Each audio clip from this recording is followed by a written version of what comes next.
बहुत सारा प्यार आशीर्वाद पुरस्कार है, बहुत बहुत धन्यवाद। कहना है कि महाकाल महाकाल भोलेनाथ डमरू वाले अगर तू न संभाले तो हमें कौन संभाले। ओ बाबा तू न संभाले तो हमें कौन संभाले। सूचना है राम भज्जू शाह बेगूसराय जिला से आए हुए हैं। वो आपको आपका नाम रंजीत शाह जी खोज रहे हैं। श्री राम सेवा संघ इस पूर्णिया कटोरिया में आपका इस शिविर में वेट कर रहे हैं। आप धन्यवाद। आइए और ताली बजा के साथ में सब लोग गाएंगे हाथ उठा के कि महाकाल महाकाल भोलेनाथ भोलेनाथ महाकाल महाकाल भोलेनाथ भोलेनाथ डमरू वाले कौन संभाले कौन संभाले। बाबा तू न संभाले तो हमें कौन संभाले। ओ बाबा तू न संभाले तो हमें कौन संभाले। ओ बाबा तू न संभाले तो हमें कौन संभाले। महाकाल महाकाल भोलेनाथ महाकाल भोलेनाथ डमरू वाले तू न संभाले तो हमें कौन संभाले। ओ बाबा तू न संभाले तो हमें कौन संभाले। ओ भोले तू न संभाले तो हमें कौन संभाले। ओ बाबा तू न संभाले तो हमें कौन संभाले। महाकाल महाकाल भोलेनाथ भोलेनाथ महाकाल भोलेनाथ डमरू वाले। हेलो सब लोग के खड़े इसलिए कराए हैं कि सब लोग झूमेंगे मस्ती में पागलों के तेरा। जो बाबा के दीवाने एकदम मस्ती में झूमेंगे और कहना है कि डमरू वाले तू न संभाले तो हमें कौन संभाले।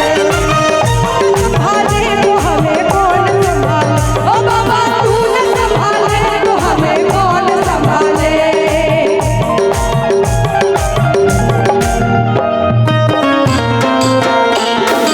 अपनी शरण रहे मुझ में मगन, आग कर भी चरण, तन मन लय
पानी काउंटर के पास और सहयोगी की जरूरत है, आप आएंगे। नींबू काउंटर के पास और सहयोगी की जरूरत है, विलम्ब यहाँ साथ टेंट वालों को सूचित किया जाए। जो काउंटर स्टैंड है उसमें और बांस लगा के मजबूती देंगे। टेंट वालों को सूचित किया जाए जो पूजा कक्ष के सामने वाला कवर स्टैंड है